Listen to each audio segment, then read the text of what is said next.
Marco! How we doing, y'all? We did it. We're back. I gotta get the bag. I took a full load. Marco!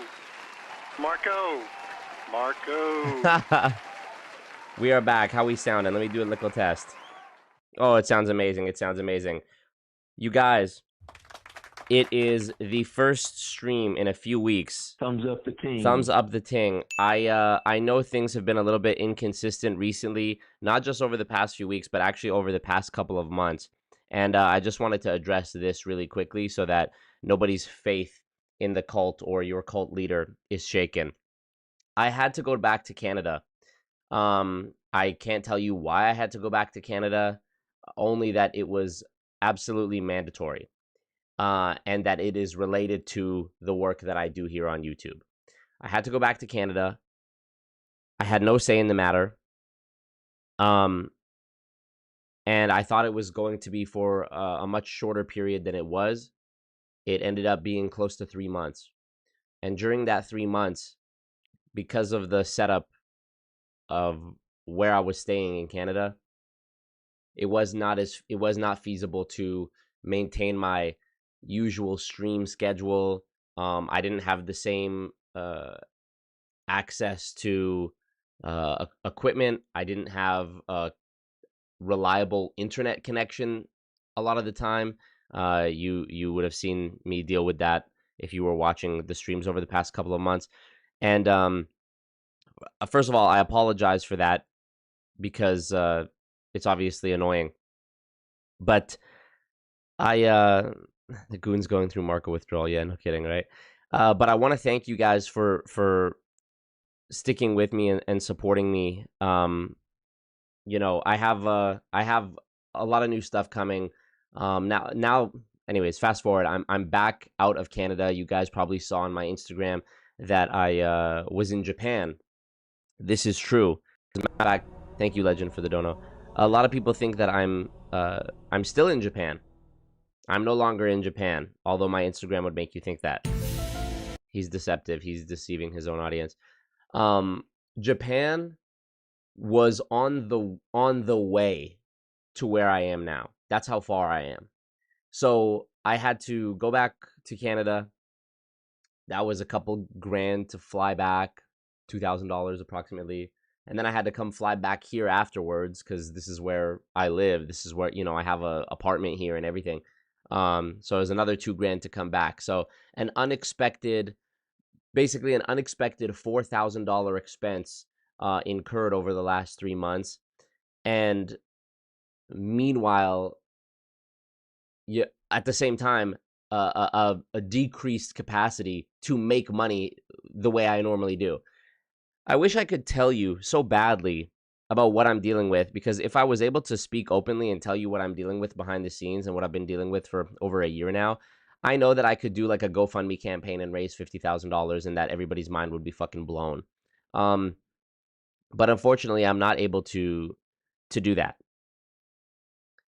But that's what this whole thing that I've been going through is designed to do. It's designed to interrupt my normal routine. It's designed to sabotage my creation of content. It's designed to limit the money that I can make. It's designed to throw everything off. And I'm not giving up. I'm not stopping by any means. But I just wanted to reiterate to you guys. I know some people get annoyed when I talk about this because this is just gonna come with being a YouTuber who live streams. Period. The whole like, oh, he's begging for donations thing. I just want to say, like, I really don't expect anyone to donate. I really don't. Like, I would be doing this work whether anybody donated and supported me or joined the Patreon or not. I really believe that. That being said, like, I don't have sponsors on the channel. You don't see me being like, hey guys, check out Raid Shadow Legends. And part of that is because I don't want to, water down the content by having ads that you have to skip through. I feel like it sort of cheapens the experience, especially of the infiltrating a pyramid scheme videos where it's like I work so hard on these videos and then it's like, I don't know, I just feel like it's not good. And then also because how many of these like YouTuber promoted companies end up being fucking scams to some degree, or like having some controversy? Like all the biggest ones I can think of, AG1, what the Athletic Greens shit, that has controversy. The established titles where you become like a lord in Scotland, it's like some novelty thing. That turned out to be basically a scam, the way I understood it from the videos that were done. Um, what's the other one that was like, oh yeah, BetterHelp, the therapy one. You know, I could have seen myself doing a BetterHelp ad because there's so many people who get their minds absolutely warped by, you know, MLM brainwashing. That could have been something very feasibly that I was advertising. And then it turned out that there was like problems with their vetting process of who the therapists were or lack thereof. You could have been talking to somebody who wasn't even like a licensed therapist, as far as I understood from the video, you know, exposés that I saw. So it's like, A, I don't want to get muddled up in that. B, it's not as good for the viewing experience. I don't even put mid-roll ads on the videos often.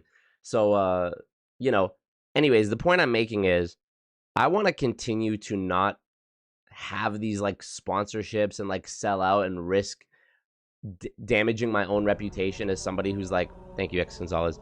You know, my whole reputation on YouTube is built on like me helping people to not be scammed. It would be so bad. Oh, FTX is another one motherfuckers were promoting. It would be so bad for like my credibility and my journalistic integrity, if you will, if I was promoting something in a bunch of videos for money and then people got scammed because of it. That's why I respect CoffeeZilla so much. Shout out to CoffeeZilla. He's a friend of mine and has been for a few years. I sound like Trump. Shout out to CoffeeZilla. He's a friend of mine, actually. Because, you know, he is just like the most noble. You can't, like, he's uncorruptible in my opinion. I know the guy personally, and he's just like really about that action. And he doesn't play the YouTube politics shit. Like, he's just doing the right thing. And you've never seen him do an ad. You know, it even took him, if you go watch the old episodes of The Drip that I was on, his podcast, a couple of years ago. I was on a few episodes of that. I'm like egging him on, trying to tell him like to sell merch and run a Patreon, and like even that he like felt sort of iffy about. Which, you know, I'm glad he has Patreon now, because I think there's absolutely nothing wrong with making money. There's absolutely nothing wrong with creating an offering for your audience that genuinely helps people. It's just that in the current climate of being a YouTuber, there's so many scammers, and honestly, I support the advice of like, don't buy anything from YouTubers. I generally support that advice because most people are just out here fucking scamming anyways, selling you some course or making like, you know, Iman Gadzi, this guy. I'm glad that facade has been sort of crumbling in the cultural zeitgeist recently, because that guy, bro, he made these flashy, you know, videos talking about how you can, you know, make money and escape the matrix and all that. And then it was just like a big sales pitch for his course at the end of the day anyways. So, you know, it's so scummy, but I'm glad that I'm glad that CoffeeZilla has a Patreon now. There's nothing wrong with being supported for doing good work. And I guess I'm sort of like, I constantly have this imposter syndrome about like people supporting me, or like, you know, when I did that debate with Dominic Izzo, he spent the whole time talking about how I'm a scammer because I have a Patreon and because I accept donations on my live stream. And it's like, sometimes that type of comment does get to me a little bit, because I know it's nonsense, but these people who are brainwashed by MLMs really believe this shit. Never mind the fact that like they don't say that a doctor is a scammer because a doctor gets paid, you know? I get accused of like taking advantage of people's trauma and vulnerabilities because because I have a Patreon for the free content that I make on YouTube to help people out of these situations. And you know, these same people who criticize me for that would never criticize like a personal injury lawyer who's getting paid to represent someone who was in a car accident that wasn't their fault, or a doctor who's helping treat someone who's getting paid to treat someone who has an illness or an injury that again was not their fault. So it's like, it's just such a the logic ain't logicking, you know. But that being said, your guys' support on Patreon, you know, you can join my Patreon for $1 a month. When you buy something on the merch store, when you do a one-time donation on Streamlabs, like during the streams, dude, it is the reason that I'm able to continue doing this. It's the reason that I'm able to keep my head above water while I'm going through all this shit behind the scenes. It's the reason why I'm able to say, you know what? I'm not going to take that $1,000 sponsorship for Raid Shadow Legends or whatever the fuck it is. So yeah, do you sell a course about selling courses by chance? That's next up. That's next up. So anyways, I just want to say to you guys, especially after this little period of inconsistency with the streams, I just want to say, like, your support really is, I can't overstate the value of it. I know it might seem like nothing, like, oh, is it really going to make a difference if I donated $5 or whatever? You know, I have almost 100,000 subscribers. Call me crazy, but, you know, math was never my strong suit. If everybody hypothetically donated $5, that would be $500,000. I'd need to never even solicit donations ever again. X Gonzalez, thank you so much, X Gonzalez. And who else on YouTube is going to say you're broke, you're fucking poor after you donate, you know? Thank you, and congrats to Susie, Jared, Sirocco, Smurgy, and V. Elizabeth White for your memberships. We love to see that. You just unlocked, by X Gonzalez gifting you those memberships, you just unlocked a new early access video that I published the other day, which is only available for members on YouTube and Patreon patrons. So after this stream is done, V. Elizabeth White, Smurgy, Sirocco, Jared, and Susie, you guys all have access to go watching that new video.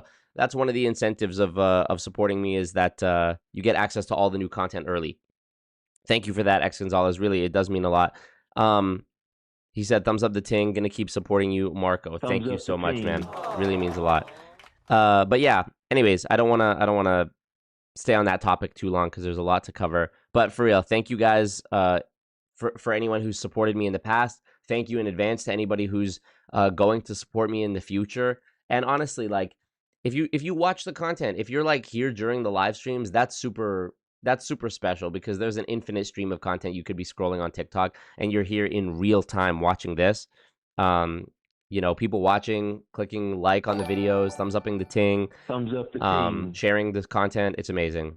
Thank you, Trixie, for the super chat. She says, I've admired your work for years. Thank you so much, Trixie. I appreciate you. Okay, another big exclusive announcement only for the stream, stream followers. I would like to tell you guys that, there you go, look at that. I would like to tell you guys that, I mean, we all know the biggest videos on my channel are the Infiltrating a Pyramid Scheme series. It's been, I think, the longest period of time between installments of that series ever on my channel. It's been over 1 year since I dropped the last Infiltrating a Pyramid Scheme video. A lot of you can probably speculate as to the reason why this is. Well, those are the videos that if I'm going to get in trouble for, if I'm going to get in trouble, it's going to be because of those videos, generally. And at least that's how it's gone in the past.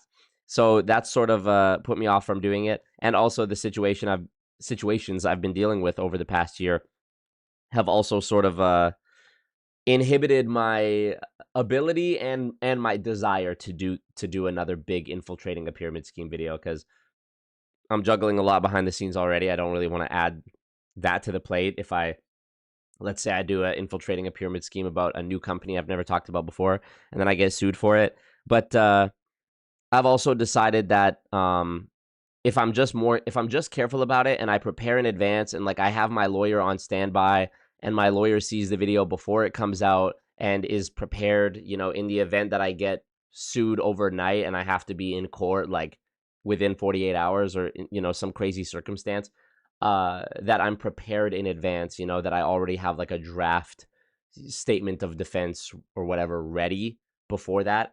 I think, you know, although it will cost some money to, you know, retain the lawyer for that and prepare that stuff, I do think it is worth it, especially if it means that, you know, let's say I get sued. If it means that if that advanced preparation means that my videos don't get taken down and I can at least keep earning the revenue from them, that's the most important thing, because these videos take fucking months to make, because I do everything by myself, film, research, edit. And so when they get taken down and that the tap gets shut off, so to speak, of the views and the ad revenue, it's a big problem. So but yeah, anyways, all this to say is I am and have been actively working on the next infiltrating a pyramid scheme video on this channel.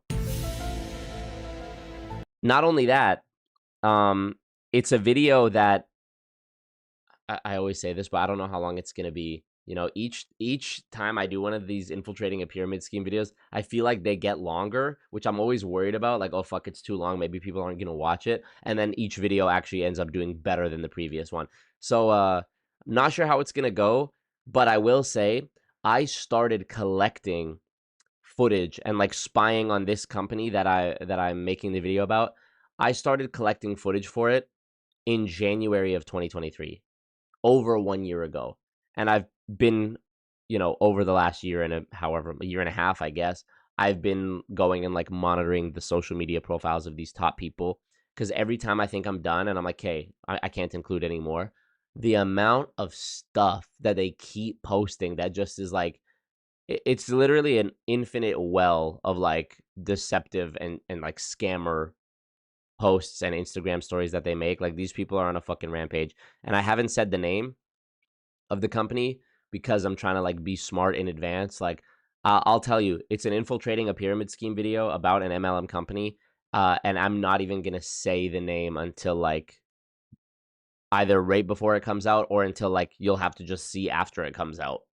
I think that'll be a good way to uh, also build up the mystery for it, and to make sure that I don't get to make sure they're not watching right when it drops to sue me, you know? So um I'm working on that. The script is nearly finished. It's like massive. Once the script is finished, I got to sit down, record the script, like sitting here in front of my office. I've got to sit down, record the script, and then I got to edit all of the footage, all of the Instagram stories and material I captured, all the hidden camera stuff, if there's hidden camera stuff, etc., etc. Um, it's not Amway. It's not Amway, although you guys saw from the Instagram post I made in Japan that there is, like I said, I started working on this video in January of 2023. I've been filming some stuff at Amway locations starting since March, actually, and I just never said anything about it. But yeah, there's definitely Amway content coming down the line. I can't say exactly when. Obviously, I'm trying to be more tactful in this stage of my life. But yeah, winner in a lawsuit is usually the one with money, enough money to stay in the court the longest. It's not in the facts most of the time. You know, I'm not going to say too much, but that is accurate. I thought that, and I said this in my video called "I'm Leaving Canada" earlier this year in January. I said that I thought when you're a kid, you watch movies and you see the lawyers go in and they make this impassioned speech, and then the judge bangs his gavel and it's all over. It's not like that. Um, it's really like a game of poker. You know, the person with the bigger stack of chips, or in this case, the more money, is able to like make submissions and throw things at the court and get hearings that go nowhere and just like delay. Uh, it's absolutely amazing. It's absolutely, I can't imagine truly how many people are out there that tried to do this work before, that tried to expose multi-level marketing, tried to talk about pyramid schemes and help people, that tried to do, exposés on companies that were harassed or sued into permanent anonymity. The mental toll this shit can take, the financial toll, it's quite literally incalculable. Quite literally incalculable. If you start getting harassed in association with your, reporting efforts, the company will just deny that it was them. Just like I'm sure Scientology denies that any of their current or former recruits or members harass people who speak out. Oh, you can't prove that it was our people. We don't do that.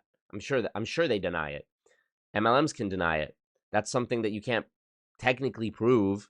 So, but it's still happening. But you can't. There's no way for you to go in a courtroom and be like, yeah, this is happening, and it's because of them. You can't prove it. But it's still an unaccounted for cost in the overall thing. And I can't imagine that there's a lot of people who want to deal with that, or people who think it's worth it to deal with that. How many people are going to go the Always Marco route and sell everything and flee the country and live hidden? I can't think of anybody who'd be willing to go to such lengths for that. So it's crazy. All right.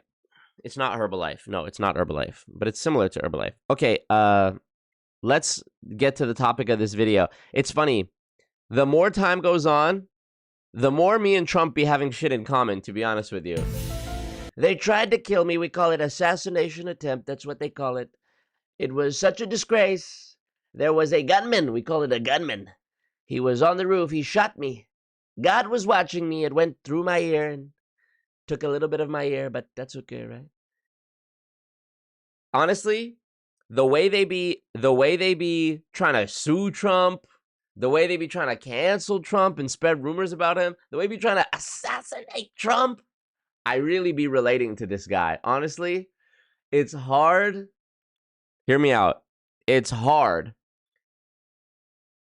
It's harder in 2024 to hate Trump than it was in 2020 or 2016. When you see the photo, when you see him get shot in the fucking ear, literally millimeters away from death, and then he gets up and goes, fight, fight. Ooh. You can't deny that shit is hard. You can't deny that shit is hard. That being said, I've been critical of Trump on my channel before, and rightfully so. In my ACN video, actually in both ACN videos I talk about Trump and his history in promoting the MLM company ACN. The guy who was sort of the main villain in my ACN video, Nathan, had a photo with Trump on his Facebook. That video, that was such a turning point for that video for me, because I was almost finished with editing that ACN video when I even found out that Trump had been a spokesman for them. Mind you, I made this ACN video in 2020, and I had done a bunch of research on it, and it wasn't until at the end of the process that I even found out that Trump had been a promoter of it. They really did their part to try to hide that fact, and so did he, to be honest. When I went to the pitch meeting that Nathan did in that penthouse, there was no mention of Trump. Whereas when the video came out, there were many people who commented being like, yeah, I was recruited into this back in 2010. And they were talking all about how Trump was a spokesman for it. And it's crazy. It's crazy how they can just sort of try to rewrite history. And, it's that 1984 retroactive editing. But so I was rightfully critical of Trump for promoting it. Trump also had his own MLM called the Trump Network. I have some articles pulled up here that we're going to look at regarding Trump and Kamala Harris's sort of complicity, if you will, or support of MLM companies. So Trump had his own MLM. He promoted the fuck out of ACN for 10 years prior to becoming the Republican nominee or whatever. Not only that, after he became the president, he made Betsy DeVos the Secretary of Education. Who is Betsy DeVos? She is the wife of the Amway CEO and son of the Amway founder, Dick DeVos, Richard DeVos Jr. What does she know about education or curriculums? I would argue nothing. I would argue that her position there is partially a reward for her years of lobbying and donating to the Republican candidates or whatever, or, rubbing elbows with Trump to whatever capacity she had before that. And also her Also, Betsy DeVos's brother is what's his name? Eric Prince, the guy who runs Blackwater or ran Blackwater.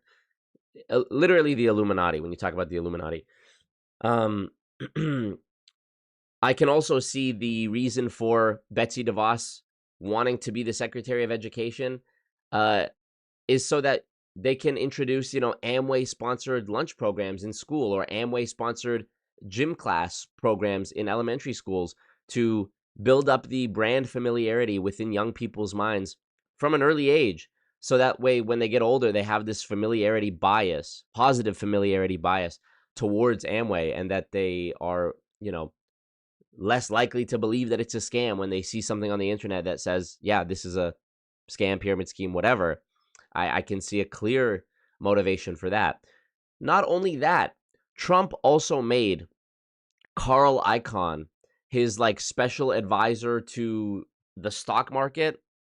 Let me make sure that that's right. Carl Icahn, Trump advisor. Let's see. Carl Icahn resigned as his post from special advisor on regulation to Donald Trump. Okay, so he resigned after a magazine article detailed his potential conflicts of interest and questioning whether he had acted illegally. Hilarious. So Trump had made Carl Icahn his special advisor on regulation.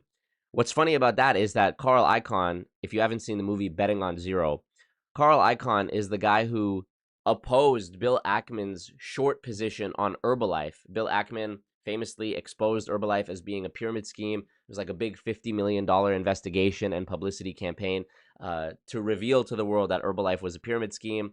Carl Icahn, as a rival investor to Bill Ackman, launched what's called a short squeeze, where you invest counter to the short position. In a short position, you're betting that a stock is going to go down. Carl Icahn, being the big famous investor that he was with a lot of pull in that world, bet that the stock was going to go up. So then people start buying the stock, following Carl Icahn, and then the stock goes up. This obviously hurts Bill Ackman's position. Ultimately, Bill Ackman did not end up succeeding in the billion-dollar short position, and Herbalife was not shut down for being a pyramid scheme. And that actually ties directly into Kamala Harris's complicity with multi-level marketing, because at the time that this was all going down, and at the time the FTC was investigating Herbalife, Kamala Harris was the Attorney General of California. And Kamala Harris's staff recommended that she launch an investigation into Herbalife, but in a sick twist of fate, Kamala Harris's husband, Doug Emhoff, worked as a lawyer at the law firm Venable, which represented who? Herbalife. So, thank you, whoever made this new merch order from alwaysmarcomerch.com. It is Fabian. Thank you, Fabian. Appreciate you. Enjoy that. So it all ties together, it's when you examine MLM and you examine political candidates through the lens of this one single issue, not like any of them tell the fucking truth about what they're going to do for any other issue to begin with. But when you look at MLM and you try to examine or assess a political candidate based on their stance towards MLM or their history with MLM, it's like it's all such a puppet show. It's all such a illusion. They're all in on it. And it's actually amazing that there's the Herbalife connection where Trump gives Carl Icahn this big position. Carl Icahn helped sort of keep Herbalife alive. There was a very good chance, in my opinion, that Herbalife would have gone completely bankrupt and the stock would have tanked if Carl Icahn hadn't popped out of the woodwork to oppose Bill Ackman's short position. So he saved Herbalife. That's no good. And at the same time, literally at the same time, Kamala, who is now going against Trump, was also part of saving Herbalife because she refused to take action against it. Was it because her husband was a lawyer for the law firm that was protecting it? I'm just a conspiracy theorist, bro. I am just a conspiracy theorist. I don't know what I'm talking about. Do you think there's a university that could back your research and give you sufficient power? Possibly, Julian, but I encourage you to look into the DSEF, Direct Selling Educational Foundation. This is a branch of the Direct Selling Association, which is the Illuminati cabal that represents pyramid schemes. And they have grant programs. They have professors across the country that get paid money to write papers and conduct research about why certain MLMs are good, or their products are good, or their business opportunities are good. And this is just another layer of how they defend themselves against scrutiny and fabricate this legitimacy. You know, they do it with celebrity endorsements. Oh, well, David Beckham, not David Beckham, Cristiano Ronaldo uses Herbalife, and he posts on his Instagram about Herbalife and wears an Herbalife jersey. So, you know, it must be legit. This professor wrote a study about this company talking about how great it is. So they must be legit because he's a PhD and obviously he knows what he's talking about. It's, you know, truly, if everyone's basic understanding of the Illuminati is a secret mystery organization who uses their power and money to shape world agendas behind the scenes so that they can commit acts of evil and no one can do anything about it, that perfectly applies to multi-level marketing, the Direct Selling Association, etc., etc. Yes. Dave Vaughn says, I think also noteworthy is the fact that she, Kamala, was the Attorney General for the state Herbalife is HQ'd. I think if you rewind a couple minutes, I did say this. So even without her husband's connection, there were likely a number of factors pushing against her going after Herbalife. That's a great... Okay, sorry, I see what you're saying. That is a great point, Dave Vaughn. So she was the Attorney General for the state where Herbalife is based. It's their HQ. So they were probably deeply ingrained in a number of other ways outside of the fact that Doug Emhoff, Kamala's husband, was a lawyer for them. Dave Vaughn also says, for the Direct Selling Education Foundation, DSEF, professors also get free materials for their classes, parentheses, case studies of Avon, Mary Kay, etc. Yes. Dude, I got a DM 2 days ago from the wife of one of my friends, and she said that she was literally sitting in therapy, talking to her therapist, and her therapist tried to pitch her arbonne. Think about this.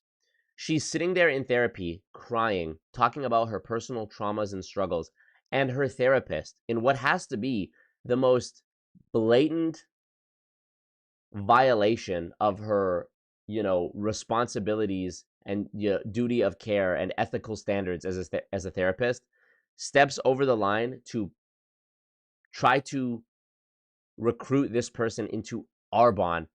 Think about how many vulnerable people therapists come into contact with, right? Everyone who goes to therapy is dealing with some sort of issue, right?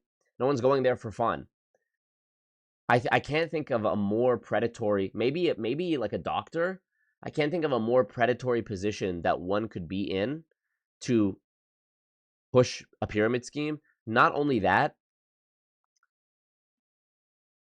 they probably think that they're helping all of these people. They have probably been told by their arbonne higher ups that this is the most noble thing that they could do to boost up their career as a therapist by helping people achieve financial freedom. It's so sickening. It's such an ethics violation. I literally told her, I was like, honestly, I know this is your therapist. You probably like feel comfortable with her to some degree for that. She probably thinks she's helping, but like you need to think about how many people she's doing this to that aren't like, you know, she knows about the MLM thing because her husband and I are friends. She knows who I am. I've met her before. How many people that go into that therapist's office don't know me and haven't seen my work? And, you know, I'm fighting the most uphill battle. I can't even fucking describe to you how actually crazy this shit is. I don't know how or why I fell into this line of work, but I'm not complaining. You know, this is... I was talking about this in one of our Discord movie nights. Join the Discord, by the way, if you're not in there. We're going to do another one soon. And I just put the link in the description. Free to join, of course. If you're a member on Patreon, however, you do, and you link your Discord, you do get access to a VIP channel in Discord that no one else can see. I was talking about this, and I said, I think, there's so much emphasis. You see so many articles and like TikToks and stuff about how everything is expensive nowadays. In Canada, Canada pays the most of any country in the world for phone plans and internet. You can search this up and verify that for yourself. Why is that? Well, in Canada, there are three big companies: TELUS, Rogers, and forget the other one. TELUS, Rogers. It's not Shaw because TELUS bought Shaw. TELUS, Rogers, and Bell. Forgive me. In Canada, there are three telecom providers: TELUS, Rogers, and Bell. These three telecom providers control the vast majority of all of the phone and internet service providers and like cell towers and whatever in Canada. It's an oligopoly. It's not a monopoly because not a single company running it, but it's an oligopoly where only three companies control shit. These three companies, there's been articles that show how like the corruption goes so deep where the head of the CRTC, this is like the regulatory agency in Canada that's supposed to be regulating telecom providers. The head of the CRTC is like out at a bar with the CEO of TELUS and they're like having drinks. And this gets exposed and then they refuse to step down and they say, we weren't talking about anything business related. We're just personal friends. It's such a fucking see-through corruption racket. I mean, my hypothesis is that these three companies, the three heads of these companies got on the phone or they got together at some bar and they said, look, we could try to compete with each other to provide the best price and the best service for Canadians. Or we could all agree that we're going to charge basically the same thing and it's going to be an exorbitant price and nobody can say shit to us because they have nowhere else to turn. Price fixing. This is the exact same reason why groceries are now so expensive in Canada. Obviously, there are factors that go into it, economical factors, but arguably one of the biggest factors is that the same thing. It's like the three companies are Loblaws, Sobeys, and I forget the other one. Loblaws, Sobeys, and something else in Canada. Again, the three biggest grocery store companies control like 90+% of all the grocery stores in Canada. So you have virtually no choice. It's the illusion of choice. There are all these, like, for example, Loblaws has various different grocery stores under its brand, but it owns all of them. So Loblaws owns City Market. They also own Superstore, and they also own No Frills. So it's like three tiers of like fanciness. No Frills is the cheapest. You're probably gonna find the most like low quality produce at No Frills, and then you go up a tier at Superstore, and then you go up a tier at City Market. But they're all the same company, really. So it's this illusion of choice. Same thing with TELUS. Like, oh, you could go to another provider, and they have ads that make it look like it's some indie, little guy provider like Kudo or something or Chatter, but they're all open. They're all owned by the fucking bigger companies, anyways. $9.99. Thank you, Victor Dominguez. Sorry, I'm in a different tab right now. Let me go over here. Victor says, all your work is very important and appreciated, bro. As someone who is brainwashed and stuck in Amway for a couple years, it's refreshing to know there are people like you fighting this fight. It means a lot, bro. Thank you so much, Victor. $10. That means a lot, bro. Thank you. Amazon owns Food Lion. Crazy. We were best friends before we cornered the market on telecom. Exactly. Made it up. Made it up. We lagging? No, we're good. So that's one of the reasons why grocery is so expensive in Canada. And it even came out. You can search Canada bread price fixing. Big scandal where it was confirmed, it was verified that the big grocery chains had agreed to affix the price of bread at a exorbitantly high price so that Canadians were being scalped for the price of bread and couldn't do anything about it because everywhere you turn, bread is basically the same price. It's still expensive. That's just what was found out. I would imagine that this price fixing is happening for virtually every product on the grocery store shelves. This is why Canada has gotten so ridiculously, living in Canada has become so out of reach. Things that seemed like easily attainable, privileges that everybody was expected to have, 30, 40, 50 years ago. It's now such a pipe dream. The same woman that I talked about earlier, who I'm friends with her husband, me and him went for lunch a couple months ago while I was in Canada back visiting. The most amazing guy, truly. Like, if I was a girl, I would marry this guy. Truly, just like the kindest, smartest, most handsome, good person ever. And him and I were talking. They got married recently, and they did it in like a private ceremony. It was just the two of them. They took a nice little trip down for a few days to their favorite spot in the US. I think it was in Arizona or something like that. I forget. Could have been in California. I forget. And they just like announced it one day on Instagram, like, hey, we got married, just so y'all know. And we just signed the paper and we did it privately. And I was asking him about, what it's like to be married. And I was asking him about his decision to not have a wedding. And he was saying, he's like, man, like, we looked into the cost of a wedding, and I talked to some people in our age group that had big weddings before. And like, all of them said that they wish they would have just took the money that they would have got from like gifts and stuff, or the money they would have spent on the wedding, and like gone on some trips, or, done a few different honeymoons, or put a down payment on a house or something.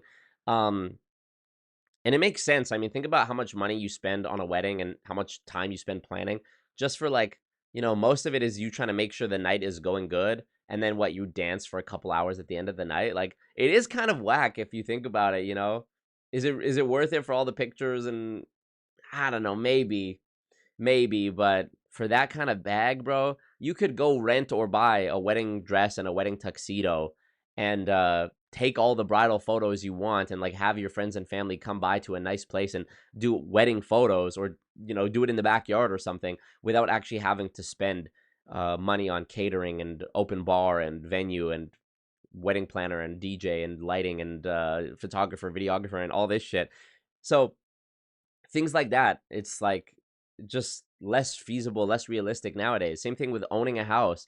And then on top of all this, you have the telecom companies and the grocery store chains fucking stomping on Canadians while they're down, being like, yeah, we're gonna fucking 3x the price of bread, and you can't do shit about it because we're all in on it.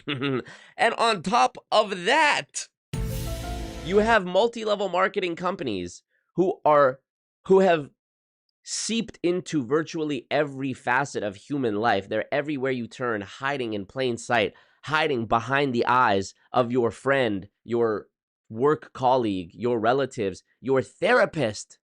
Imagine, I was talking to this friend about getting married and how it's, he's saying it's too expensive to have a wedding and we'd rather just do this. And his wife is going to therapy for whatever the issue is. I didn't pry into that. And her fucking therapist is trying to recruit her into an MLM. It's like, you can't fucking win. You cannot fucking win as a young, person in your 20s or early 30s today. That's how it feels. As someone, I've never been drunk in my life. I've never done a drug in my life. I don't party. I don't do drugs. I don't drink. I don't have kids running around. Like, I've never fucked my life up in any real material way that would have permanent ramifications. I'm not in like crushing debt. I didn't like go get into student loan debt and then not finish the degree, and now I'm stuck with that. I've done virtually everything right. I've done everything right. I've played by the rules, and I'm not really much better off for it.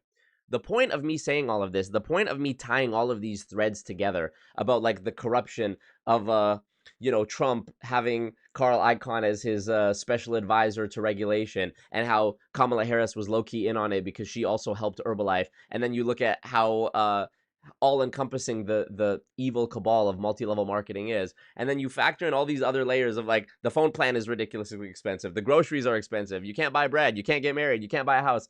The reason that I bring all of this up is because despite all of that undoubtedly negative shit, it is outweighed. By the way, thumbs up the ting. What's going on? Thumbs up the ting. All that negative stuff is outweighed in my mind by the gratitude that I have for the fact that I have a purpose. I think I know it took me forever to get to this point, but I got back around to it. What I was saying in my Discord voice chat a couple, maybe a month ago, is that let's say it wasn't ridiculous to buy bread and internet and a house and whatever. Let's say that the financial problems that you hear about all the time, the economical problems, let's say that they weren't a problem. Let's imagine that everybody magically could afford to have a car and a house and a wedding and bread. Beneath that, I think the real plight of people in my generation is not money. I think the real plight of people in my generation is not that they can't afford basic things that their parents could get for working, a minimum wage job. I think the real plight is a lack of purpose. I think even if you could afford everything and that wasn't the immediate carrot dangling in front of you on the treadmill, if that was gone, now you would go, okay, now what? I can afford to pay my bills. Everything's paid. I've got some money in the bank. I'm saving up. Now what? I think there would probably be, for most people, an underlying need to feel like you matter, to feel like you make a difference, and to feel like you are doing something to make the world a better place than when you entered it, by the time you leave it. This is like such a basic principle that every fucking movie that I watched when I was a kid is like, it's sort of at the heart of it, spread love, help people. I love the line in Spider-Man No Way Home where, Spider-Man says, like, my Aunt May used to tell me, when you help one person, you help everyone. I love that. That fucking, I believe that so much. And that's why I'm so proud of what I do, because I get messages almost every day from people saying, like, yeah, bro, my friend or my girlfriend or my brother was going to join this MLM company. I sent them your video and we had a conversation about it. And now they're not going to do it. They helped one person.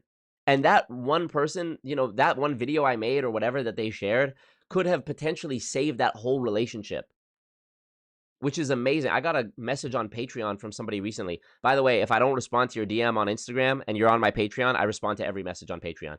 I got a message on Patreon recently from a guy who's a supporter of mine, and he said that he had a 7-hour-long conversation with his girlfriend about MLM. She was wanting to pursue Amway or something. And after this long conversation and after him referring to the videos I've published where I explain the lies of MLM, he was able to reiterate those things to her, and because of that, now she's put the pyramid scheme dreams aside. Forget the fact that I had incurred $4,000 of bullshit travel expenses for some situation I'm dealing with behind the scenes over the past 3 months. Forget the fact that I've had to leave behind my family and sell everything in order to keep myself safe from the harassment of MLM companies. Forget the fact that every single day, every time I drop a new video or say something on a live stream, there's the chance that I get sued yet again. Forget all of that stress, all of that negative. The fact that I know truly that I have something that not only am I good at, and I've been fortunate enough to be moderately successful in, but that actually helps people. You can charge me whatever you want for bread. You can charge me whatever you want for bread. I've accepted it. I've accepted it's not my fault, and I've accepted that, you know what? Yeah, maybe I never will own a house, at least in Canada. Price never going to go down. Price of rent, your landlord's never going to come to you and say, hey, you know what? Guess what? This year, pay me $100 less. I know I was charging you $1,500 last year. But, the price of things has gone down and whatever. So I'm going to charge you $1,400 this year. No. If the price of everything else goes down, the landlord is just going to see that $1,500 he's charging you as extra money in his pocket. He's not going to relinquish something that you've already been paying. He's not going to go down unless the housing market gets so bad that he has absolutely no choice but to drop the prices. But then if that's the case, there's probably a fucking bigger problem.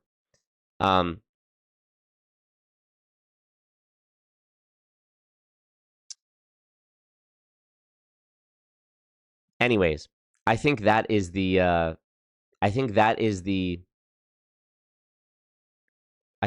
real problem that is facing people in my age group today. I'm 28 years old. And if you're like me and you feel like you've done everything right, you've played by the rules, you didn't fuck your life up, you went to school, you worked hard, you know, you treated people with respect, you had ambition, and still it feels like you're fucking spinning your tires, guess what? We're in the same exact boat. We're in the exact same boat. And at this point, it's I spend a lot of time trying to climb that mountain and be like, no, I need to break through somehow and make this money and blah, blah, blah, blah. At this point in my life, I've said, you know what? I'm not married. I'm single. You know, I don't have kids.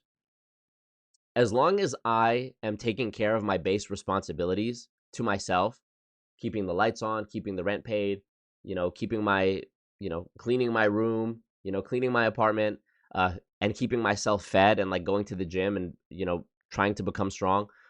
As long as I'm doing those things, fuck the money. As long as I'm doing those things, let me just focus on trying to do what I can to make the world a better place and help people one at a time. Because I'm not going to fucking own a house anyway. I've already tried for years. I've already tried to play the game. The only people that I've ever actually known personally in my life who are financially like well off or rich were either the beneficiaries of nepotism. They had a rich father who owned, you know, 100 Wingstop franchises or something like that, or they were involved in illegal business, illegal something that allowed them to create the capital that they then funneled into some legitimate business afterwards. And if it weren't for that illegal enterprise that they'd started in, they never would have. Those are, in my own personal life, the only people that I know who actually were financially well off were either doing it through crime, built it on crime, or they had a rich parent. That's my personal experience. I don't personally know anyone who's become rich just through following the tenets of hard work and believing in yourself and whatever. I personally don't know anyone.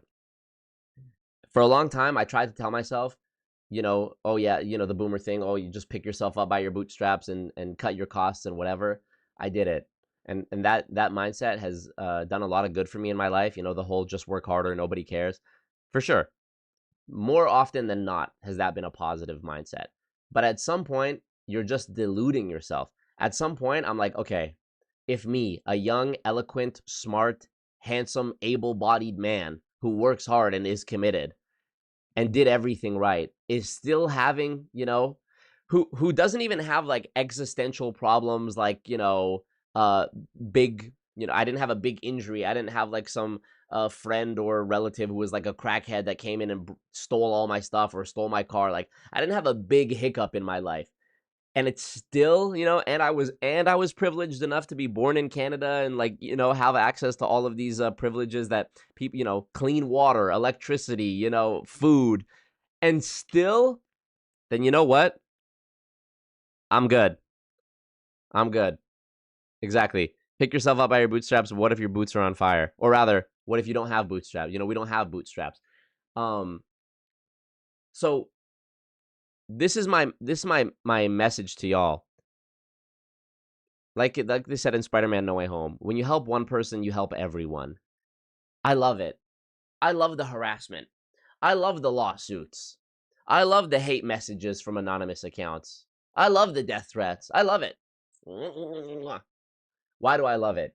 Because, like I said, the gratitude that I have for this purpose and this mission, the gratitude that I feel when I get a message from somebody telling me that, like, you know, how many messages have you seen on my comment section that says, like, you're doing God's work? This is, like, the highest level fucking compliment ever.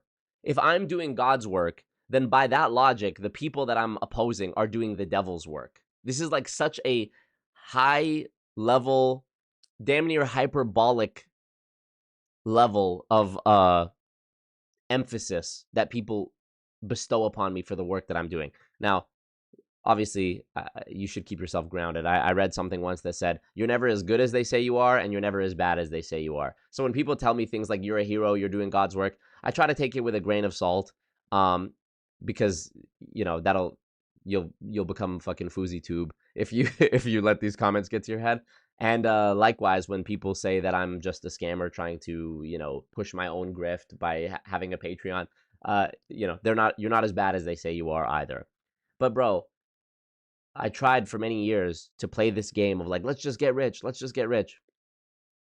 And even at times when I had money, I did not feel the same sense of happiness and pride and fulfillment that I feel now when I don't have a ton of money.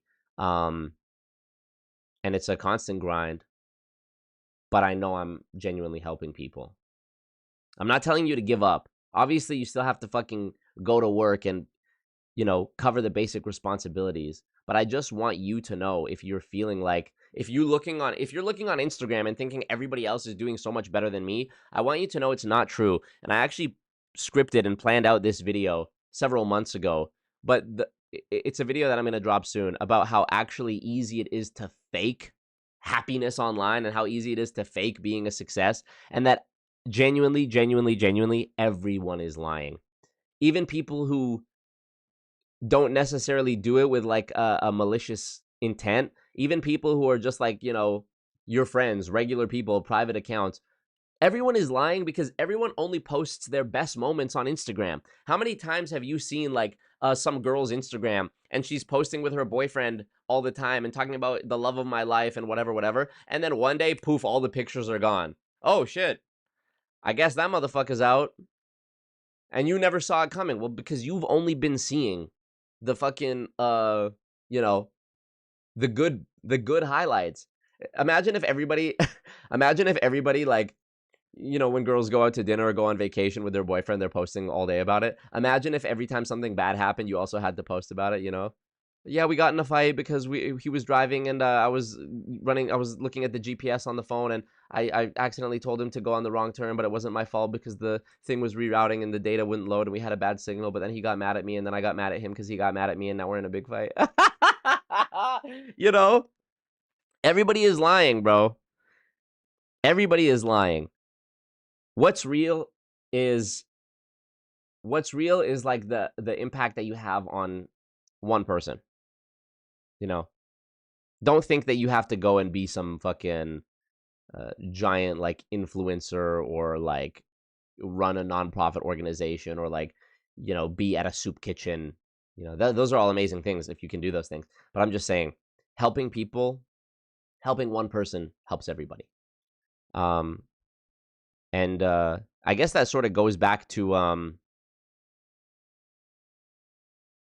I was saying at the beginning of this stream about like people who support me. Like, bro, if you support me, you're helping me. That is you helping people because you're supporting me in creating more material that's going to result in people sending me these amazing messages about getting their friends and family out of MLM.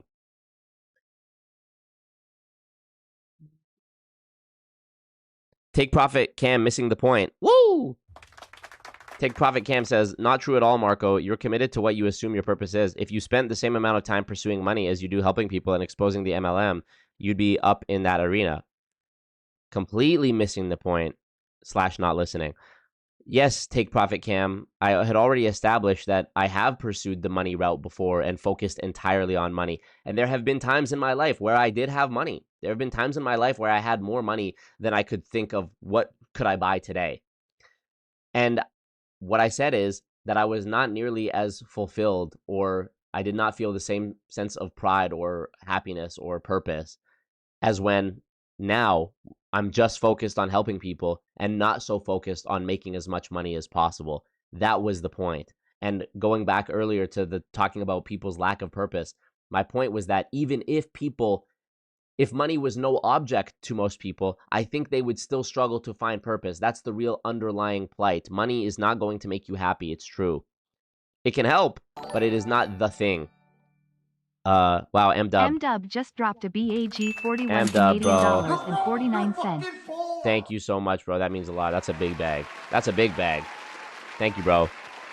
Yeah, it's hard, Even things that would like take your mind off the struggle, like think about it. AI can already draw better than you, write better than you, sing better than you. It's like, what the fuck? I have to imagine there are so many people.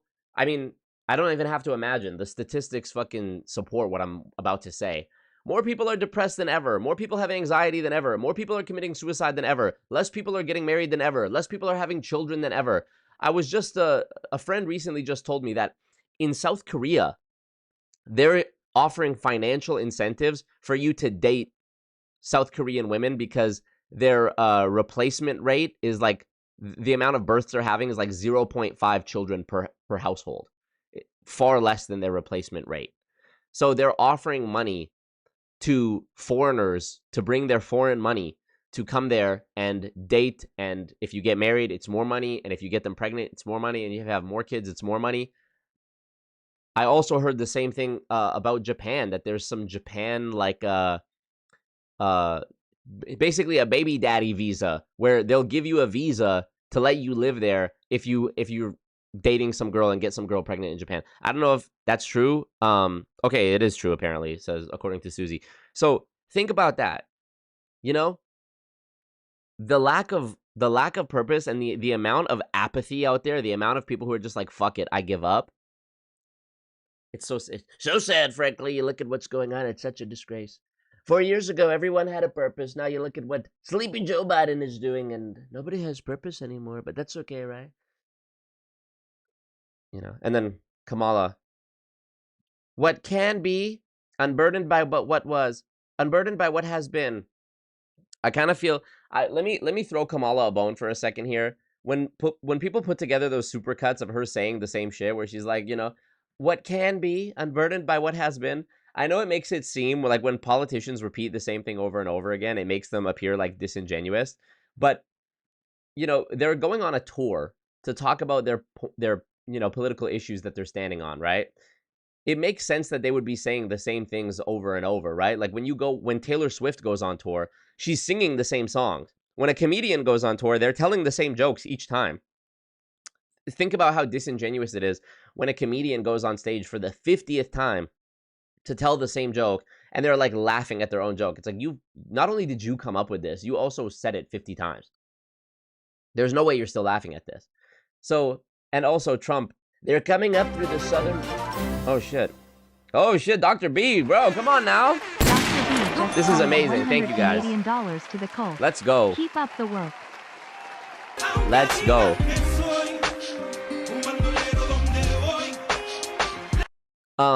Thank you for that, man. That means a lot.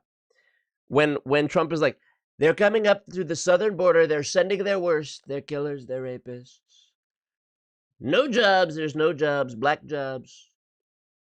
They're coming up through the border, billions and billions. China, you know, how many times? We're going to build the wall, the big, beautiful wall. We're going to do it bigger. We're going to do it better.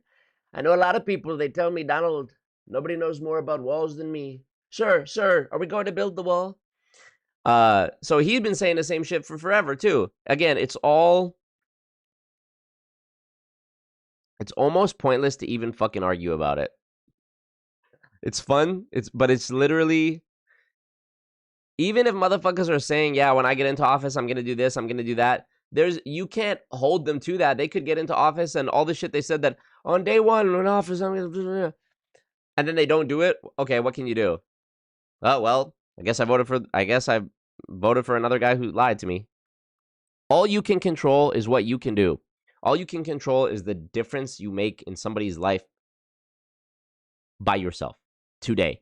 What can you do to help somebody, to make somebody's life better? This could be as simple as the children in your life. Maybe you don't have children. Maybe you have little cousins or little younger siblings or nieces and nephews. What can you do today to make their life better?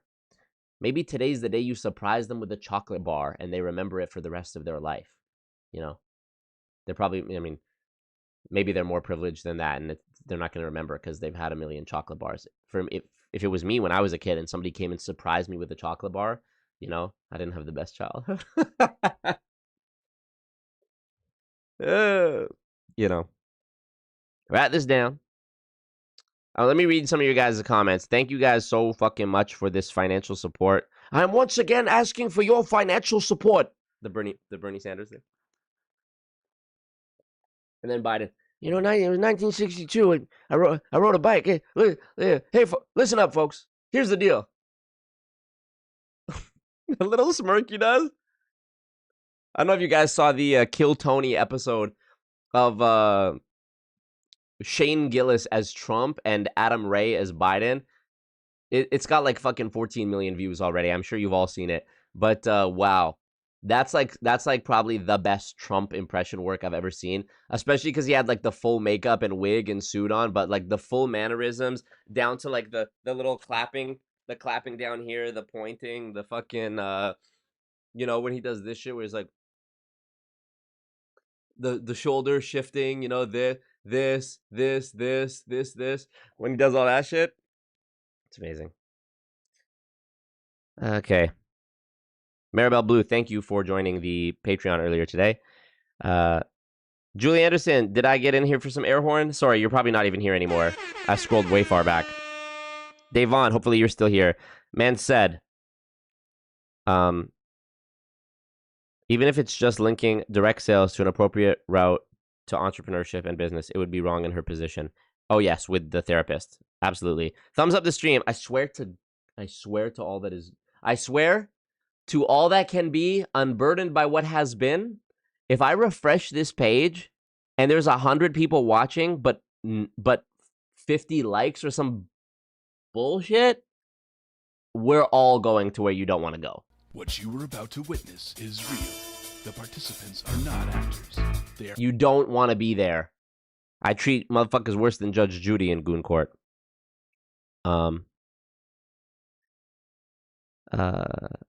I did not intend for this stream to turn into a political debate in the comments where people were like talking about why they like or dislike Trump or Kamala. This is strictly, I mean, the title suggests this is strictly about as it relates to anti-MLM.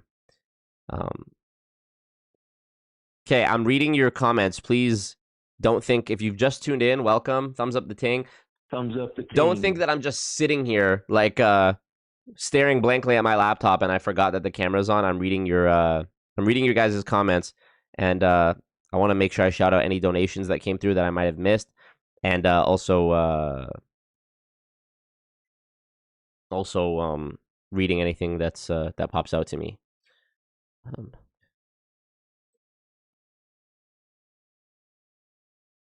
VL now says, at an Indian wedding, the couple receive a lot of money from the guests, so it's a good financial move. That's sick. I fuck with that. Dr. B. Dr. B donated 10 Canadian dollars. Yes. Yes. Yes. I'm trying to recoup $4,000 of unnecessary travel expenses.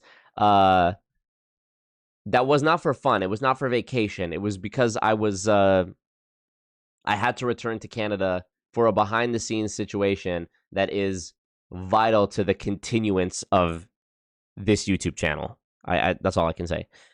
Coconuts says, my husband and I got married in my parents' living room. We had my parents and a few friends to witness, and my best friend married us. It cost very little. That's really sweet, actually. I fucks with that. Aww. Jared says, a 20-piece chicken from Popeyes is $103 in Edmonton. I feel like you're joking, but also I do think it's like literally possible. Daniela says, I have a genuine question, Marco. Are multi-level marketing companies that bad in Canada? What the fuck? No way. Dr. B just tithed 100 Canadian dollars to the cult.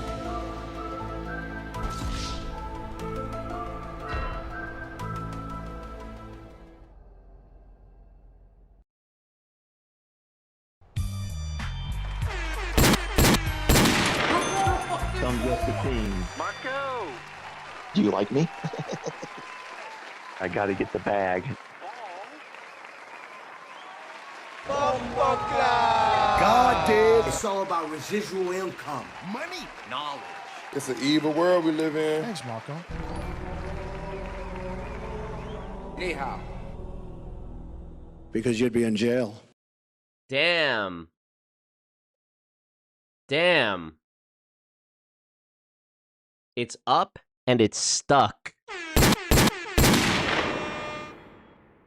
Dr. B? Got that doctor salary on him. I smell a dono war. The gears The gears are turning right now. The gears are turning. Let me see if I know who this Dr. B is. No, wait. Hold on. Dr. B donated $100 and said, keep up the work. And then donated a $10 and then donated another $100. This guy must be actually a doctor. And it's the first time Dr. B has ever donated. And they've donated $210. Just as a little thought experiment. And I know this would never happen. I know I'm just being a silly little goose right now. So ignore me. But let's just say the 96,000 people, 96,500, the 96,000 people who follow me on YouTube. Forget TikTok where I've got like almost 30K. Forget Instagram where I've got like 11K. Follow me on Instagram, by the way. That's where I post the most stuff, honestly. Always Marco. Let's just say everybody donated $200. No way. There's no way that that's right. There's no way that this math is correct. 96,000 times 200? $19 million?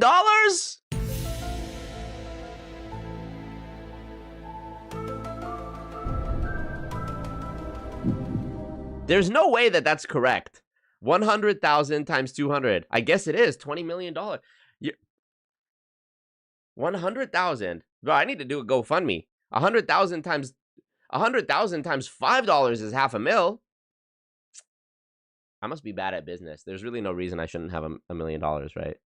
If I had $1 million in the bank, bro, the amount of good, I could literally, I would literally be the guy to defeat pyramid schemes forever. Because if I had $1 million in the bank, that means I could afford the most bulletproof, ridiculous liability insurance anyone has ever seen. That way, if I ever get sued, it's covered. And I have enough money to like move around, keep myself hidden, keep myself protected, buy security and guns and all that shit. And like, damn, that's amazing. And this one fucking guy carrying it on his back, Dr. B, thank you. Dr. B donated 10 Canadian dollars. Reach me on Streamlabs. Say less. I got you. Hold on. Is your email connected to your Streamlabs account? Let me just see real quick. Donation history, Dr. B. No, it's not. But I see your name though. I see your name, so maybe I can search you up on Facebook or something, or just fucking send me an email. Always marcomgmt@gmail.com. Maribel Blue Unfiltered with the $5 dono. Thank you so much. On top of that, joined the Patreon earlier today, so enjoy that new video that came out 2 days ago now, or a day ago. Early access for all the Patreon patrons and YouTube channel members. Did you know you could gift memberships to other people? Let's say you're already on the Patreon, but you want to support, and you don't want it to just be a one-time dono. You want it to be something that's actually going to do something for other goons in the cult. You can gift memberships. You can gift memberships, which is craziness. Okay, let me keep reading your comments here.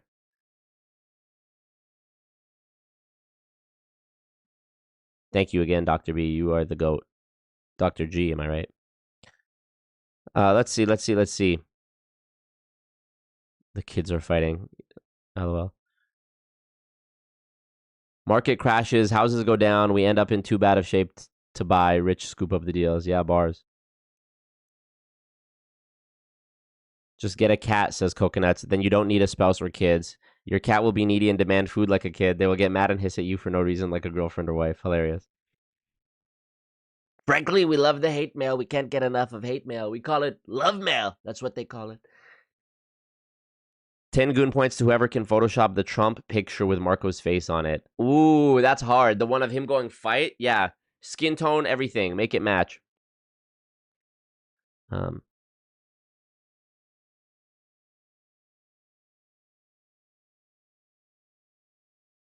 Do you have a GF, says Jessica James. I feel like if you did, you wouldn't be worrying about all these things. Stop stressing, bro. I actually think if I had a girlfriend, there would be 1,000 times more stress. Can you imagine I had a girlfriend? Babe, I just got sued again. What are you going to do? You think that's the last fucking thing I need? You know? Also, if I had a girlfriend and these motherfuckers come knocking at my door one day or they're stalking me outside my gym, it's like, bro, I'm Spider-Man. I can't let nobody know who I am because what if they come for Aunt May and Mary Jane? Stay safe, baby. I'm on a mission right now. It's too dangerous.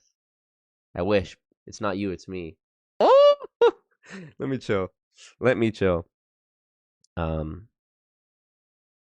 That's dope. August says, we can't control the economy, so my sister and I turned our situation into a friendly competition, competing on who can save the most money on grocery deals and on electricity and water bill. That's fire. That's fire. Millions and billions and billions. My son watching this taking notes. Nice. Always Marco notebook. Yeah, I've got mine right over there. You can get it from alwaysmarcomerch.com. Let me show it. Let me plug it. Also the t-shirt. Also the anti-pyramid t-shirt. Come on now. Boom on a bitch. Let me see it. Let me see that.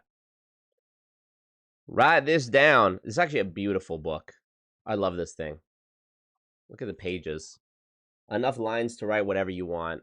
A little pouch at the back to hold the receipts when you do your taxes. You know, hold the love letters. Hold the love letters that you plan to send to Always Marco. God did. Mm-hmm. Dr. BDIDDDDD. 50 Dude, what's going Canadian on? dollars. Check IGDM. What's going on, bro? Who is this guy? Dr. B. I think I need to check his DM right now. I'm sure you all would support the what's it called? You would support me taking a moment to check the DM right now.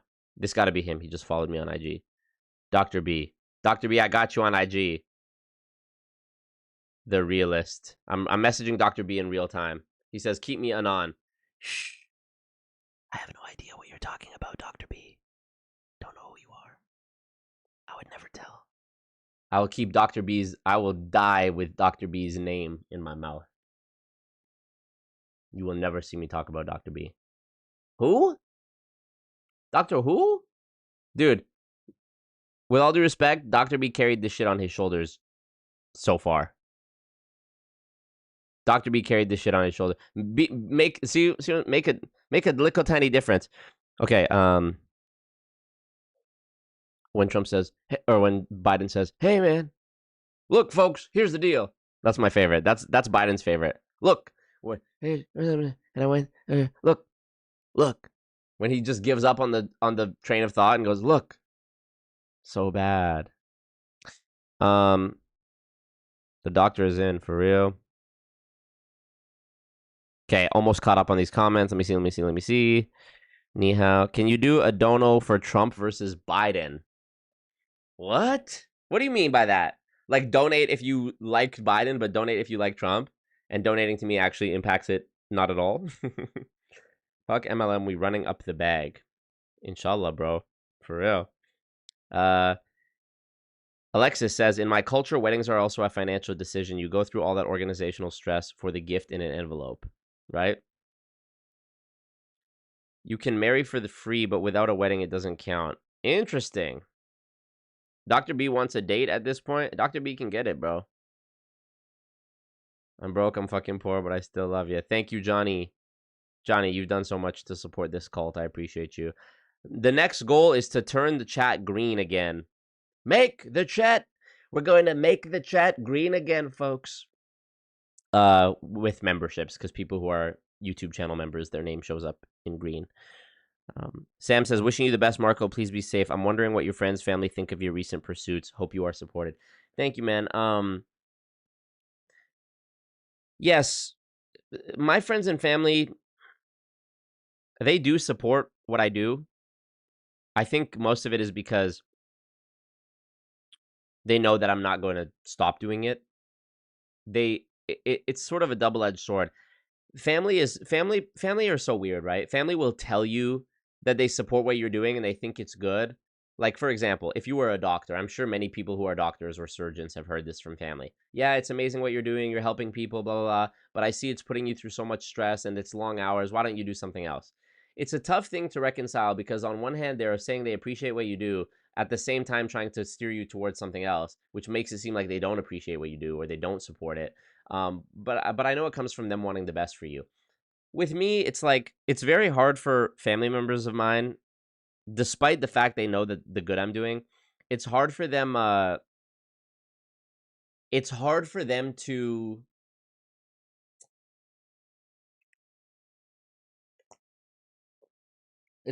not say something that could be interpreted as like unsupportive. Example, when I talk to my grandmother about people harassing me and showing up at my house and my gym and lawsuits and whatever. Nobody's grandma wants to hear, like, you know, when I tell my grandma I'm leaving the country because they're trying to assassinate me. Nobody's grandma wants to hear that. Of course your grandma is going to be like, oh my God, don't do this anymore. What are you doing? But, you know, did fucking, imagine, I'm sure Gandhi's grandma and Martin Luther King's grandma and, you know, Julian Assange and Edward Snowden's grandma, I'm sure they said, it's too dangerous, don't do it, just go do something else. You know, you have to be willing to... I had given up once before because of this same kind of thinking. And then I realized, I don't know, bro, this is what it means to be a superhero. That's what I always wanted to do since I was a kid. Of course it's going to be hard. You don't get to be Batman without motherfuckers trying to come blow up Wayne Manor and kill Alfred. You know? You don't get to be Spider-Man without... Oh, they tried to kill me. Dr. Octopus tried to kill me today. Oh, I guess you shouldn't do it anymore. Yeah, I'm gonna quit. No, this is what it means to be Spider-Man. Getting sued, getting harassed, fleeing the country, flying around, mysteriously infiltrating companies before they even know I'm there. This is literally what it means to be James Bond or whatever the fuck. You know? So I'm choosing to see the positive, and I also, again, like I said, I take refuge at the end of the day in the fact that I know what I'm doing is helping people, and that's more than I could ever ask for. That's the unattainable thing beyond money that people in my age group struggle with. Thank you, Maribel. Oh, do you want me to do a poll for Trump versus Biden? I could do that. Do I still have phone cases? Yeah, definitely. Go alwaysmarcomerch.com. Dr. B trying to be your sugar daddy. Don't respond. No, we're going to talk. Jill Biden. I'm not going to do a poll for that. I went to a pitch at my old boss's house. Bro, I've already gotten in enough trouble. Not even for endorsing Trump, but just like not condemning Trump as like... There have been people who have unfollowed me because I wouldn't say that Trump is Hitler. Because I make jokes and do the Trump, you know, impressions, and I have the Trump sound effects like Obama. Billions and billions. Because you'd be in jail. Let's indict the motherfucker. Let's indict. Because I play those sound effects, motherfuckers have literally unfollowed me and said that I'm a danger to society and shit. Made it up. Starla, what up? I went to a pitch at my old boss's house for ACN. Donald was promoting the scheme in their sales video. ACN also featured on the... Yep, definitely. I've talked about all that before. Look, man. Look, folks. Here's the deal. If Trump becomes president, nothing is going to be done about MLMs. I think that's safe to say. It's tough. It's so tough. Trump, as a person, has really made me confront my own... I don't know what you would call this. I feel like most people nowadays think very black and white. They either think somebody is horrible or they think they're great, and there's not much room for nuance. People don't like to accept that things are gray. People don't like to accept that they disagree with somebody about one thing, but that doesn't make them a bad person. Or they disagree with them about one thing, but they can still disagree. They can still agree about another thing. You're a danger to society, but not because you love Trump. Thanks, Alex. Appreciate that. With Trump, just like with Jamie Foxx, you know, when I found out that Jamie Foxx is a longtime supporter and spokesman for Market America, I was so disappointed because I love Jamie Foxx. I can condemn, and even Steve Hassan, the cult expert I did an interview with last year, he even said this, that, you know, he thinks cancel culture is stupid, and that you can like somebody, you can be a fan of somebody. I can be a fan of Jamie Foxx and still condemn his support of MLM. You know, I still think that his work is good. I still think that Django Unchained is a great movie, but I think it's a horrible, horrible thing that he endorses multi-level marketing. I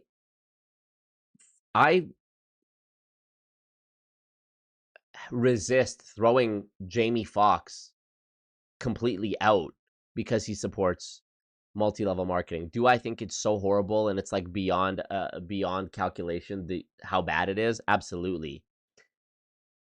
But am I still a fan of him? It's like, yes, I am. It's sort of that whole thing about like, you know, R. Kelly. It's like, is it unethical to listen to R. Kelly's music because of what he did as a person? Or is it unethical to enjoy the Cosby Show because of Bill Cosby? Or, you know, what about the countless movies that were, you know, great movies that were produced by Harvey Weinstein? You know, can we not watch those anymore because they say Weinstein Company at the beginning of the film? It's like, I feel that sort of conflict. And I will say, especially in 2016, a little bit less so in 2020, and now much less so in 2024. When it comes to Trump, everything you heard about this guy was bad. And in 2020, when I made the ACN video, I felt like vindicated in my thinking that Trump was horrible in every way because of the ACN endorsements. It like was sort of confirmation bias. Like, oh yeah, this guy is just a piece of shit because look, he's even promoting this pyramid scheme. He had his own pyramid scheme company before. You know, there's been so many exposés making great points about why he's bad. Now here we are in 2024, and I can say that I think there are redeeming qualities about Trump. I know a lot of people are just going to click off and say and ignore everything that I just said and ignore the nuance of everything I just said and say that I'm a horrible person. But there are things about Trump. There are things that he says and things about him that I enjoy. And there are many things that I disagree with and that I condemn. But as I get older and as I have more of these kind of experiences, it's very hard for me to like throw the baby out with the bathwater, so to speak. It's very tough.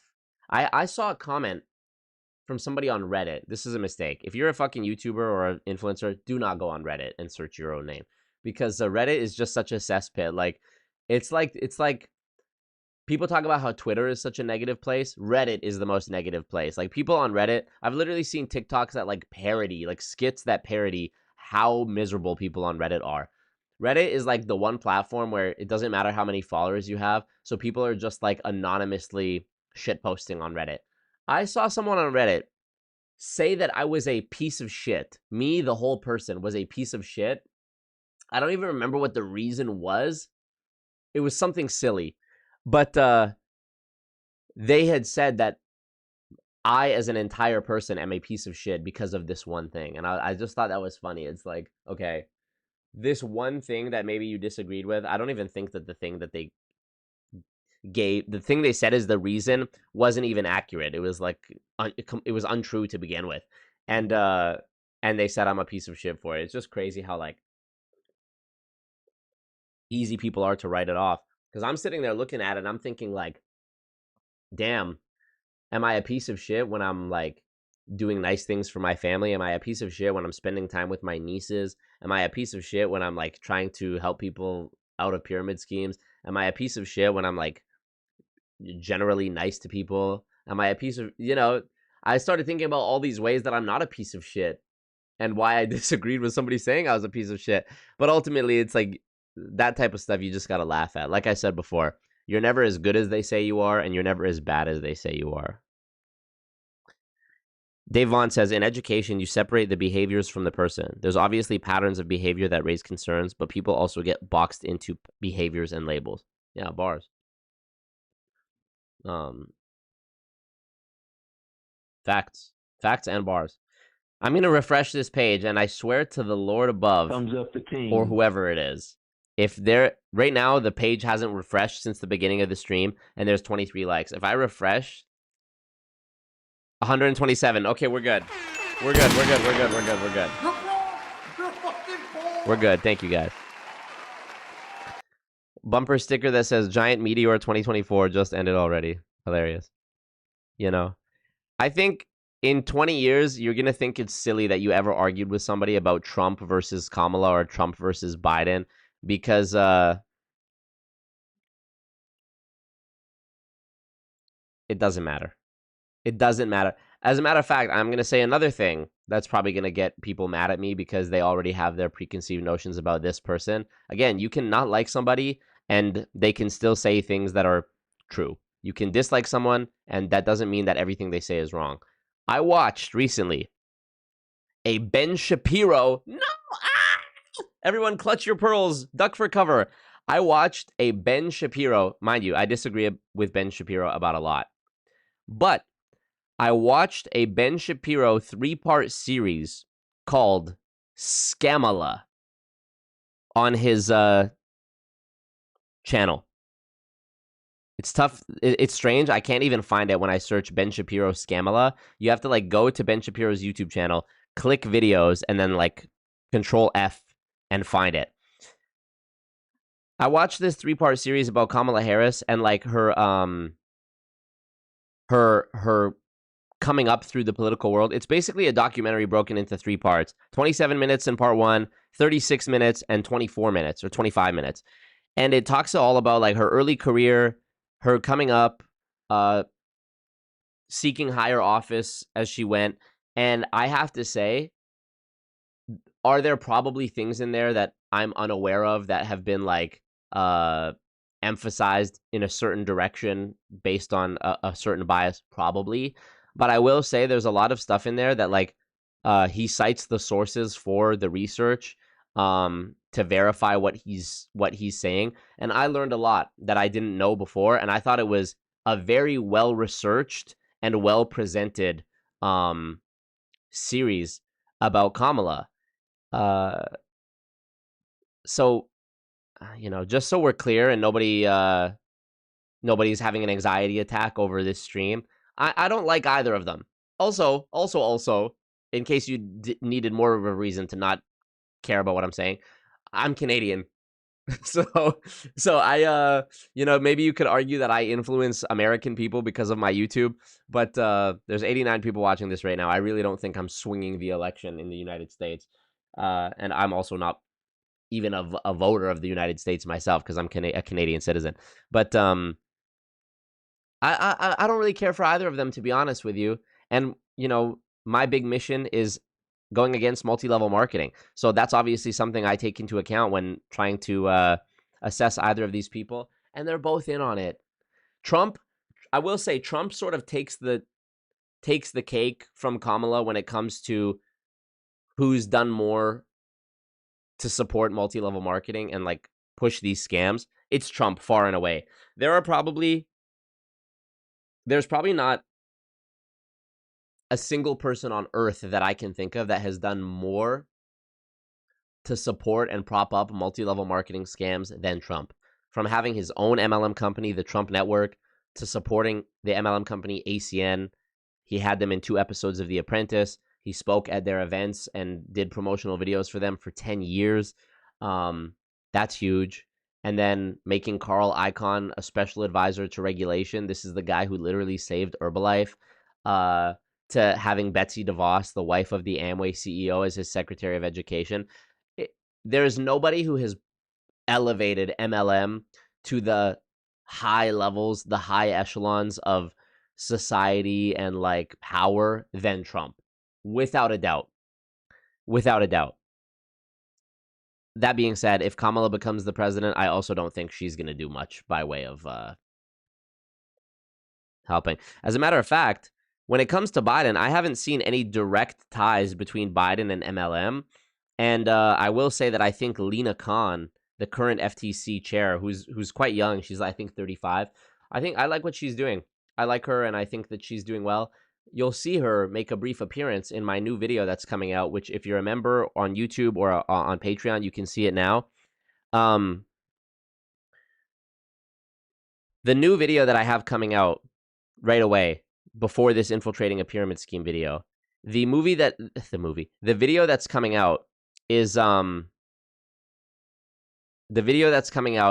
my conference speech from May. This is long awaited, and I refilmed it. I refilmed the conference speech because the one that I did live, it was like the audio quality was bad. So I refilmed it, which was good because not only could I refilm it, I added a clip at the beginning, which is like some context, and I added some thoughts afterwards. The speech that I wrote and said at this conference, which I know a lot of you didn't see because it was live, the words that I say in this video, if there was like one video or one speech that I could have broadcasted to everybody in the world and everything else got, evaporated into oblivion, it would be this video. This is, in terms of the subject matter, the most important video ever that I've ever made. It's not an infiltrating a pyramid scheme, expose, hidden camera, those are the exciting ones that get a lot of views. But in terms of the actual like truth bombs that I'm dropping and the things I say about how we need to talk about MLM and what needs to be done, and holding regulators accountable, holding law enforcement accountable. These are people that we pay through our taxes to protect us and how they've let us down. This is definitely the most important, the most important things I've ever said. And you'll see why after watching this video. I'm not going to be invited back to the conference next year. And I appreciate that I was there in person in 2023. I appreciate that I was invited to appear virtually in 2024. And I guarantee you I will not be invited back in 2025. And it is because of what I said in this video. And that was a choice. I made the choice to not mince words. I made the choice to say what is absolutely true, despite the fact that it conflicts and clashes with the official rhetoric of lawmakers and regulators and academics and lawyers. And I chose to commit conference invitee suicide with this speech that I gave, and it's because it was that important for me to do it. So I hope you guys check that out. Like I said, it's available right now to watch if you're a member on YouTube or on Patreon. You can join my Patreon for $1 a month. You can join my Patreon, by the way, for a year up front, where your membership is good for a year, and you pay for the full year up front, but you get 10% off for the year. So for $10.20 Canadian, you can get the whole year, because it's $1 a month, which would be $12. But if you sign up for the full year up front, you get 10% off. So you're paying $10 for the full year of Patreon. In case the $1 a month was too much, you can actually get it down to like 86 cents or something like that by buying it all up front for $10. That's amazing.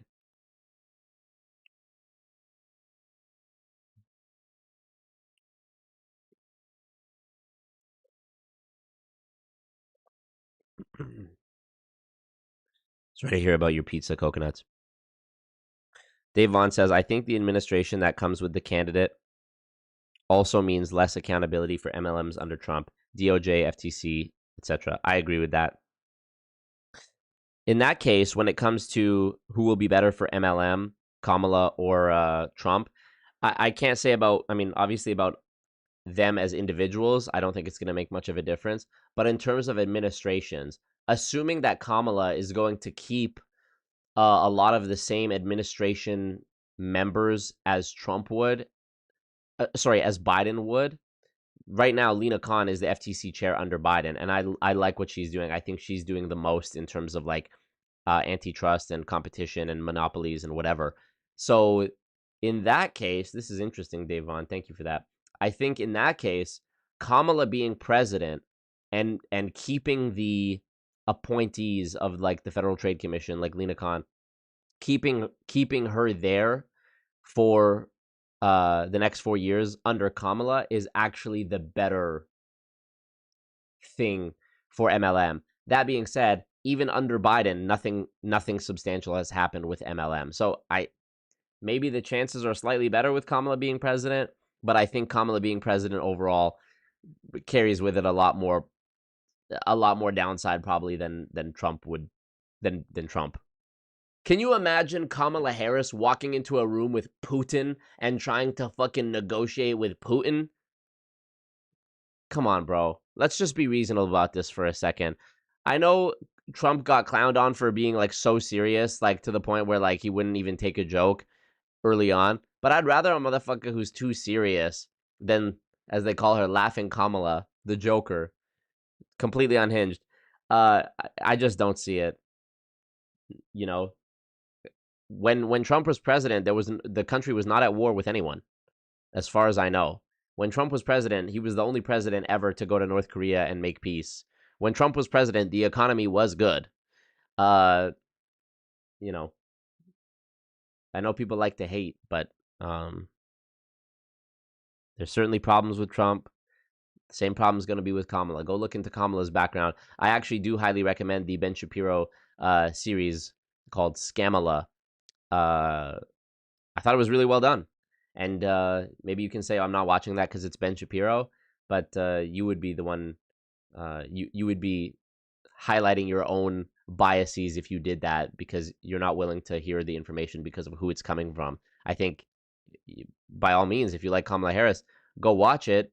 And if you disagree with it at the end, great. But at least you gave it the chance and to hear it out. Debating if I should drive 5 minutes away just to get some milk for these cookies. Yeah, fuck it. Why not?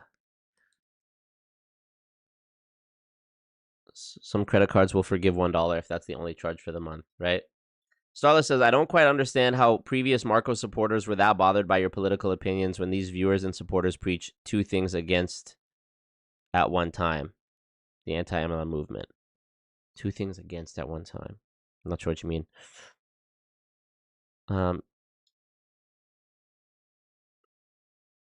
2 out of 2 can't survive without talking about the political part of it. It matters. Bars. Black jobs. Yeah, it's... Oh, two things can exist at the same time. Yeah, I mean, ironically, I find that a lot of the content creators who make anti-MLM content are not only anti-MLM, but are like anti-capitalism. And, I don't know why it is that some of the anti-MLM creators lean so left to the point of literally identifying as socialists. It's just complete nonsense. But yeah, it is. It's definitely a contradiction, and it's probably some cognitive dissonance. It's like the same reason that former Marco supporters have unfollowed me or like blocked me or whatever it is. I have to imagine it's because listening to me probably gave them some uncomfortable cognitive dissonance, similar to what people in MLMs feel when watching my videos, where they also lash out at me. It's easier to lash out at me and to like burrow your head in the sand than to confront your own like hypocrisy, I guess.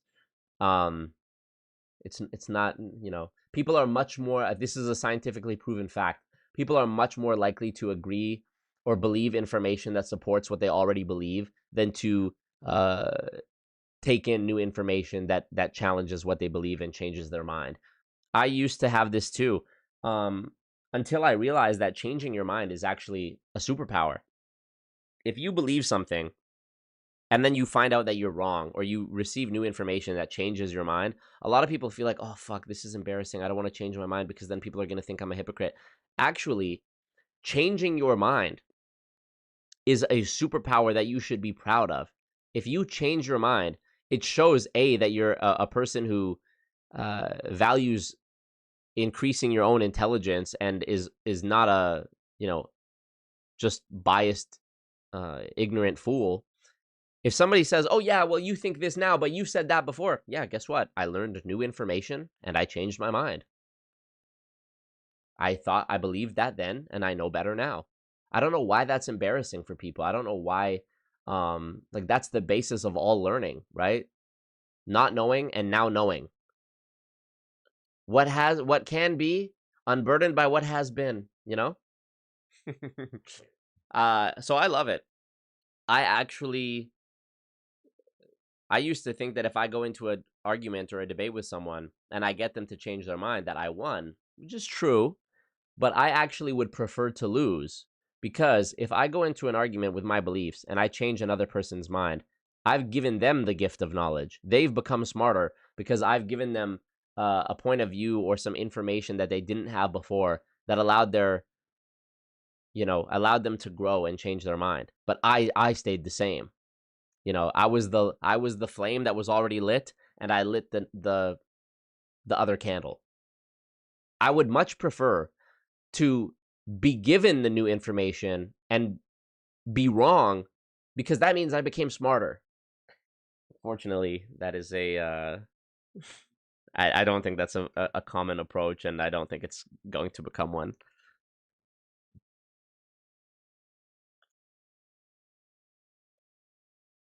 Thank you, Rebecca Susan. Yeah, this keeps people stuck in MLM.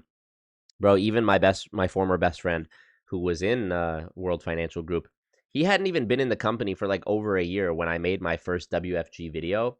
And he messaged me on Facebook. I might do a whole video about that, about like how I still have the Facebook messages, about like how he confronted me on Facebook after the video came out. He wasn't even in the company anymore and like came at me about how I'm a hater and don't you know who Ed Milet is? It's like he was so lost in the sauce. He even tried to hit me with this cope by being like, yeah, I knew it was a pyramid scheme, but I didn't care anyways because I was trying to make the money, and just like all these weak ass justifications. Needless to say, we're no longer friends anymore, unfortunately. All right, this has been nearly 2 hours. I want to say thank you so much for being here. The new video is coming out soon. Membership or Patreon if you want to access it right now. New infiltrating a pyramid scheme video on the way. Actively working on it. The script is already at like 8,000 words, so there's a lot to go through. Just so you know, I'm not bullshitting. I have all the footage of the clips, like the social media posts that I'm going to include and react to and debunk, already organized. The script is already almost finished. We're nearing the critical stages of like filming, editing, and what else? The streams will be back. I'm going to do. Previously, when I was consistently doing it, I was doing it once a week, but I have some catching up to do, and I have some more topics I need to talk about. Recently, 3 MLMs went under, Saint and 2 other ones I forget the name of right now, but we're going to do a whole stream talking about how these MLM companies are switching from MLM to affiliate only because the MLM model is just floundering, and they're not making money doing it, so they're changing their business models. It's a beautiful thing. And I also need to do a stream. Let me not give away too much. But there's new videos coming. One of them is already out now for the patrons and members. More have been filmed, and I just need to edit them. Others I still need to film. Infiltrating a Pyramid Scheme is coming. On and on and on. Thank you guys for being here. And thank you to Dr. B, wow, for the generosity. It's, I can't put my gratitude into words, so thank you. And, thank you guys for being here. Thumbs up the ting. Follow the Instagram at alwaysmarco. Oh my God, fuck. I've been stuck at like 10.9K followers for months now, and we need to boss it up. I had 17K back in 2021, and then I nuked it. Good Lord. Yeah. Starla says, it's nice to see a YouTuber you have supported grow before your eyes. That's so sweet, bro. Thank you so much. I've got a triple king bed and I don't mind sharing. Love that song. Thank you, Viz Mayhem. You are a real one for that. Appreciate you, Rebecca Susan. Appreciate all you guys. There will be a 100K special. Also, GoonCon 5 coming up in less than a month. The 5-year anniversary of me starting this YouTube channel. You know, hopefully we can hit 100K by then or close to it anyways. I thought we would be at 100K by now, and it was going consistently, and then it kind of stalled. But I'm sure once I put out a new Infiltrating a Pyramid Scheme, it'll pop. Thank you, Benjamin. Thank you, all you guys, man. Thank you, Ali. 100K special. Yes, definitely. Thank you, guys. All right. Peace out. Don't do drugs. See you. Thank you. Marco. Peace.